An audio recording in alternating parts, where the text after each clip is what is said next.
अभी मैं देवघर में हूँ, देवघर परिसर में हूँ। पीछे बाबा बैजनाथ धाम की मंदिर है और उसके जस्ट सामने जो है यहाँ पे बेलपत्र प्रदर्शनी लगाया गया है। पहली बार आप नाम सुन रहे होंगे, बेलपत्र प्रदर्शनी। यहाँ पे कंपटीशन होता है बेलपत्र प्रदर्शनी का, कौन कितना सुंदर बेलपत्र फूल और चीज़ों को जो है सजो कर जो है डिजाइन बना पाते हैं। जैसे कि आप देख रहे हैं यहाँ पे जो है थाली लगाया गया और थाली के पास जो है बेलपत्र फूल और बाकी चीज़ों से जो है वो सुशोभित किया गया है और डिजाइन जो है वो तैयार किया गया है। इसे बेलपत्र प्रदर्शनी के नाम से जाना जाता है। जितने भी लोग हमारे दर्शक बंधु हो वो नहीं जानते हैं तो जान जाइए, यहाँ पे बेलपत्र प्रदर्शनी का भी आयोजन जो है वो देवघर परिसर में हो रहा है। मैं आपसे जानना चाहूँगा कि इसकी खासियत क्या है। ये हमारे पुरातन काल से ये परंपरा चली आ रही है। बम बम बाबा ब्रह्मचारी जी महाराज ने ये परंपरा की शुरुआत की। यह बिल्वपत्र दूर दूर घने जंगलों से लाया जाता है और ये किसी प्रकार का बनाया हुआ डिजाइन नहीं है, ये प्राकृतिक है। ये प्राकृतिक इस प्रकार से बने हुए ही होते हैं। हाँ, ये वृक्ष में बहुत प्रयत्न के बाद, ढूंढने के बाद यदा कदा हम लोगों को प्राप्त होता है। और हम लोगों का ये जो है प्रदर्शनी श्रावण बंगला श्रावण संक्रांति से शुरू होके 1 महीना बंगला श्रावण संक्रांति तक ये हर सोमवार को यहाँ पर बिल्वपत्र का प्रदर्शनी लगेगा। इसकी खास विशेषता क्या है, आखिर क्यों लगाया जाता है? यह विशेषता है कि बाबा का जो है प्रिय चीज गंगाजल और बिल्वपत्र को माना गया है। तो गंगाजल तो देख ही रहे हैं, बहुत सारे भक्त ला रहे हैं और हम लोगों के तरफ से बाबा को घने घने जंगलों से सुंदर बिल्वपत्र का हम लोग खोज करते हैं। कौन से जंगल से लाया जाता है? हजारीबाग, डोरंडा, कोडरमा, अन्यत्र और सारे जंगल हैं जी, वो सारे जंगलों से लाकर। आखिर बाबा भोलेनाथ को बेलपत्र ही क्यों पसंद है? बाबा का ये मनप्रिय चीज है। बाबा का गंगाजल और बिल्वपत्र सबसे प्रेम उनको उसी से है, उसी से वो संतुष्ट होते हैं। वो त्रिनेत्र है, ये त्रिदलधारी है। ये बिल्वपत्र जो होता है ये सत्य तम और रज। जो बेलपत्र प्रदर्शनी लगाया गया है, सुना है कि इसमें कंपटीशन वगैरह भी होता है क्या? हाँ, यहाँ पर हम लोग करीब 5-6 ग्रुप हैं जिसमें कि हम लोगों में कंपटीशन चलता है, प्रतियोगिता चलता है कि कौन कितना सुंदर बिल्वपत्र लाकर बाबा को अर्पण कर सकता है। जैसा कि आप देख रहे हैं यहाँ पे बेलपत्र का जो है वो प्रदर्शनी लगा हुआ है, काफ़ी सुंदर है। कुछ जगह पे और 1-2 जगह बना हुआ है, वहाँ पे हम लेके चलते हैं। यहाँ पे एक और जो है बेलपत्र प्रदर्शनी जो है वो लगाया गया है, जैसा कि आप हमारे वीडियो के माध्यम से देख सकते हैं। एक और बेलपत्र प्रदर्शनी आप हमारे कैमरे की नज़र से देख रहे हैं, जिसमें जो है गेंदा के फूल के अलावा बेलपत्र और बाकी चीज़ें जो है उसको जो है एक साथ गूंद कर जो है बहुत ही सुंदर ढंग से जो है वो तैयार किया गया है। बेलपत्र प्रदर्शनी जो है वो बनाया गया है। देख रहे हैं इसकी सुंदरता कितनी भव्य जो है वो दिखाई दे रही है। ऐसा लग रहा है कि बाबा महादेव जो है वो उन्होंने खुद जो है इसको जो है साक्षात्कार किया है, इसको आशीर्वाद दिया है, जिसके माध्यम से जो है ये बना हुआ है। या ऐसा लग रहा है कि ब्रह्मा जी ने खुद ही जो है इसको पिरो कर जो है बनाया हुआ है। इसकी क्या विशेषताएँ हैं? ये हम लोग बाबा बैद्यनाथ को श्रावण के अब संक्रांति और जितने भी सोमवार होते हैं हम लोग जो है पूरी श्रद्धा के साथ उनको अर्पण करते हैं। दूर दराज जंगलों से जाके बेलपत्र को हम लोग जो है तोड़ के और ला के बाबा बैद्यनाथ को अर्पण करते हैं। आखिर सोमवारी को ही क्यों? ये पूर्वजों से ये प्रथा चली आई है कि श्रावण में 2 सोमवार जो बंगला सोमवती जाके संक्रांति होती है और जितने भी सोमवार पड़ते हैं उस 6 या 7 सोमवार जाके पूजा होता है, जो कि हम लोग सभी ग्रुप बना के हम लोग दूर दराज के जंगलों में जाके जो है तोड़ के लाते हैं और उनको अर्पण करते हैं जी। इसकी विशेषता क्या है इसकी? बस ये बिल्वपत्र से बाबा बैद्यनाथ जो है बहुत खुश होते हैं जी। उनकी जो विशेष पूजा बिल्वपत्र से होती है। बेलपत्र से विशेष पूजा उनकी बेलपत्र से होती है। ऐसा सुनने में ये भी जी, ऐसा सुनने में आया है कि जो बेलपत्र प्रदर्शनी लगाया है इसमें कंपटीशन भी होता है क्या? कंपटीशन नहीं, सबकी भावना से जुड़ा हुआ है ये चीज़ है। सबसे जो है सुंदर कौन ला सकता है वो उसी का कंपटीशन होता है और ये इसमें कोई प्रतिस्पर्धा नहीं होती है। जी बाबा जी बताइए। शिव जी का प्रिय गंगाजल बेलपत्र जी शान में सबसे बड़ा है। आखिर महादेव को गंगाजल और बेलपत्र ही क्यों प्रिय है? उनका प्रिय ही है भांग धतूरा। क्यों? उन्होंने पसंद किया, सब देवता ने सब चीज पसंद किया। पसंद भगवान को तुलसी पसंद है, दुर्भाग्य जंगल में बेलपत्र है।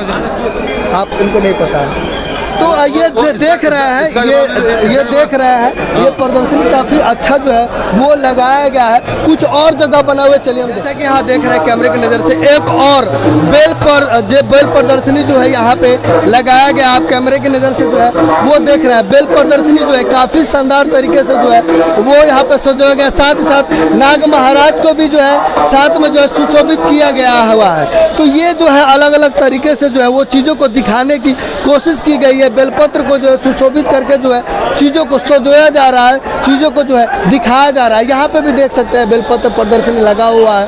फूल पत्तों के साथ बेलपत्र को जो है बीच में रखने के बाद जो है उसको जो है सुशोभित तरीके से वो दिखाया जा रहा है। यहाँ पे बाबा जी है, पंडित जी है। मैं आपसे जानना चाहूँगा इस बेलपत्र प्रदर्शनी की विशेषता क्या है? इस बेलपत्र प्रदर्शनी की विशेषता है कि हमारे बम बाबा ब्रह्मचारी जी के द्वारा यह जो है सो प्रथा शुरू किया गया था। करीब 100 वर्ष पूर्व इस प्रथा का हो चुका है और ये पूरे 12 ज्योतिर्लिंग में बैद्यनाथ ही है जहाँ की बेलपत्र का प्रदर्शनी होता है।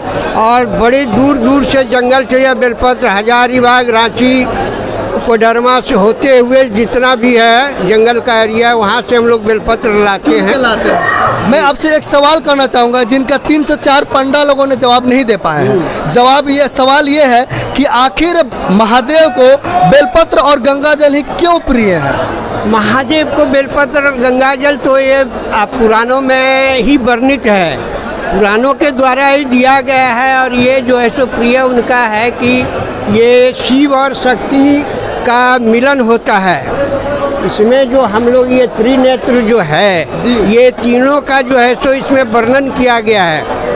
दुर्गा, लक्ष्मी और महादेव तीनों का जो है सो इस शक्ति का इसमें मिलन किया गया है। इसीलिए और ये जो है सो ध्यान से उतर रहा है कि एक बार बेलपत्र का जो है सो ये लक्ष्मी के कमल से ही जो है सो इनका जो है सो उदय हुआ है। बेलपत्र का जो पेड़ है ये लक्ष्मी के कमल से, हृदय कमल से उत्पन्न हुआ है। इसलिए शिव जी को बेलपत्र बहुत प्रिय है। और गंगाजल क्यों प्रिय है? गंगाजल इनको प्रिय है कि गंगाजल जो कि भगवान विष्णु के चरण से निकले हुए हैं। भगवान विष्णु शिव के गुरु हैं, शिव भगवान विष्णु के गुरु हैं, दोनों एक दूसरे के मानते हैं। और ये जो ब्रह्मांड से आए शिव जी ब्रह्मा जी के चरण से निकल करके आए और शिव इसको धारण किए अपने मस्तक पर। इसके बाद ये जो गंगा में प्रलय होता है तो विष्णु का जो कमंडल से निकले हैं, इसलिए शिव को गंगाजल का ज़्यादा से ज़्यादा जो है सो इनको प्रिय है। ये इनके गुरु के द्वारा जो है सो चरणों से निकला हुआ गंगा जी। बहुत और बेलपत्र प्रदर्शनी जो है हम आपको दिखाने की कोशिश कर रहे हैं। यहाँ पे देख सकते हैं एक और बेल प्रदर्शनी, लगभग 4 से 5 बेल प्रदर्शनी जो है वो आपको हमारे वीडियो के थ्रू जो है वो देखने को मिल चुका है। जैसा कि सोमवारी को जो है ये बेलपत्र जो है प्रदर्शनी जो है जो भी चीज़ें जो है वो महादेव को जो है अर्पित किया जाएगा, चढ़ाया जाएगा। क्या विशेषताएँ है बेलपत्र प्रदर्शनी? साक्षात शिव, इधर आ जाइए, यह साक्षात शिव। मैं सवाल करूंगा, इधर आ जाइए। क्या विशेषताएं है बेलपत्र प्रदर्शनी का? ये शंकर भगवान का रूप है जी। त्रिदलम त्रिगुणाकारम त्रिनेत्रम च त्रियायुधम त्रिजन्म पाप संहारम एक बेलपत्र शिवार्पणम। जी। त्रिनेत्र भगवान शंकर का कैसे वही रूप का बेलपत्र सब है। बाबा प्रसन्न होते हैं। आपसे एक सवाल करना चाहूँगा जो लगभग मैंने 2-3 जगह गया पांडा से, मैंने एक ही सवाल पूछा है, आखिर बेलपत्र और गंगाजल महादेव को पसंद क्यों है? इसलिए कि उनका प्रिय चीज वही गंगा जलम गवान चीरम बेलपत्र शिव प्रियम। क्यों प्रिय? उसका इतिहास क्या है? ग्रंथों में क्या लिखा है कि आखिर में 3 पत्तों वाला जो बेलपत्र है वही क्यों प्रिय है? इसलिए कि ब्रह्मा विष्णु महेश के प्रतीक हैं तो सब वही शिव हैं, लेकिन वही 3 रूप है, सब कुछ करने वाले शिव हैं। इसलिए उनको उनका अपना सृजन है, वो खुद सारा दुनिया। और गंगा जल क्यों प्रिय है? गंगा जल इसलिए कि समुद्र मंथन हुआ है, श्रावण महीना में समुद्र मंथन हुआ है, तो विष का पान भोलेनाथ किए हैं, तो उनका जो गला जला, तो इसीलिए उनको गंगा जल दिया गया ताकि उनके गले की जलन को शांत किया जाए। इसलिए सावन महीना में शिव पर गंगा जल चढ़ाने की प्रधानता है। और बेलपत्र जो है, जब समुद्र मंथन हुआ तो उस समय समुद्र से लक्ष्मी का उत्पन्न हुआ। वो सागर की पुत्री है और जलंधर की बहन है। तो जिस समय लक्ष्मी को भगवान भोलेनाथ जब विष पीने लगे ना, तो लक्ष्मी को लगा कि सृष्टि का सबसे प्रभावशाली अगर कोई है तो वो स्वयं शिव हैं। अगर ये मेरे स्वामी होते तो कितना अच्छा होता। तो भोलेनाथ इस बात को जान गए, क्योंकि वो तो स्वयं शिव हैं। तो इसलिए बेलपत्र के रूप में भोलेनाथ ने लक्ष्मी को अपने सिर्फ हृदय में स्थान दिया। इसलिए बेलपत्री बाबा को चढ़ाया जाता है। और श्रावण में गंगाजल चढ़ाने का यही महत्व है कि श्रावण महीना में ही समुद्र मंथन हुआ था और जो विष निकला था, तो हलाहल पीने की किसी देवता में शक्ति नहीं थी। हलाहल पीने की किसी देवता में शक्ति नहीं थी। और जो भोलेनाथ जब विष पिए तो उससे जो 5 बूंद नीचे गिरा, तो उससे भांग हुआ, उससे गांजा हुआ, उससे धतूरा हुआ। ये जो चीज है उससे आँख हुआ। ये जो चीज है ये काफी विषैला है। इसको कोई भी मनुष्य धारण नहीं कर सकता है, इसका पान नहीं कर सकता है। जो करेगा वो मर जाएगा। तो वही जो भोलेनाथ के विषपान से जो 5 बूंद जो गिरा, वही 5 बूंद से यह 5 चीज की उत्पत्ति हुई। और अमृत जो गिरा तो अमृत से कुंभ हुआ। अमृत का जो बूंद गिरा तो उससे कुंभ का मेला लगा। तो यही व्यवस्था है। इसलिए 12 ज्योतिर्लिंग में शिव पर गंगाजल और बेलपत्री चढ़ाने की प्रधानता है। बहुत बहुत धन्यवाद। मैं जैसा कि अब समझ रहा हूँ दर्शक जरूर आपके सवाल जवाबों से संतुष्ट हुए होंगे। आखिर सोमवार को ही बेलपत्र क्यों चढ़ाया जाता है? सोमवार शिव का दिन है और इसीलिए सोमवार शिव को बेलपत्र प्रिय है और सोमवार शिव का दिन होता है। इसीलिए सोमवार को बेलपत्र अर्पण करते हैं बाबा को। त्रिदलम त्रिगुणाकारम त्रिनेत्रम चौत्रियायुधम त्रिजन्म पाप संहारम बेलपत्रम शिवार्पणम।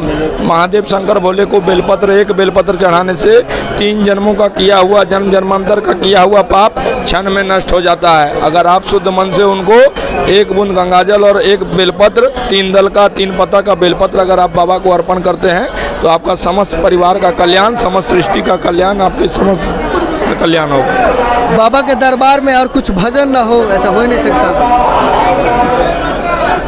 इनका नाम जप कीजिए, नमः शिवाय, ओम नमः शिवाय। ही एक जप है, उसमें पूरा सृष्टि है। यही 5 अक्षर का जो जप है, ओम नमः शिवाय, इसी में पूरा सृष्टि है और उसी में शिव है। शिव में हम लोग सब कोई हैं। सब लोग शिव में सब समाहित। शिव में सब समाहित। तो अब आप देख रहे हैं ये जो है बेलपत्र प्रदर्शनी है, बगल में एक और है। चलिए हम वहाँ पे लेके चलते हैं और दिखाने की कोशिश करेंगे कि यहाँ पे बेलपत्र का जो निर्माण किया गया है वो कैसा है। यहाँ पे एक और बेलपत्र प्रदर्शनी है। यहाँ पे आप देख सकते हैं ये भी काफ़ी शानदार जो है वो सुशोभित तरीके से बनाया गया है। वैसे आप सभी दर्शकों से हम जरूर जानना चाहेंगे कि बेलपत्र प्रदर्शनी देखकर आपको कैसा लगा। पांडा महाराज ने आपको जो जवाब बताया वो आपको कैसा लगा, कमेंट करके हमें जरूर बताइए। बाकी आप हमें इजाज़त दीजिए। बहुत सारा वीडियो जो है देवघर से रिलेटेड हमारे चैनल पर उपलब्ध है, आप उसे भी देखिए। इजाज़त दीजिए। हर हर महादेव, बम बम बोले जाने।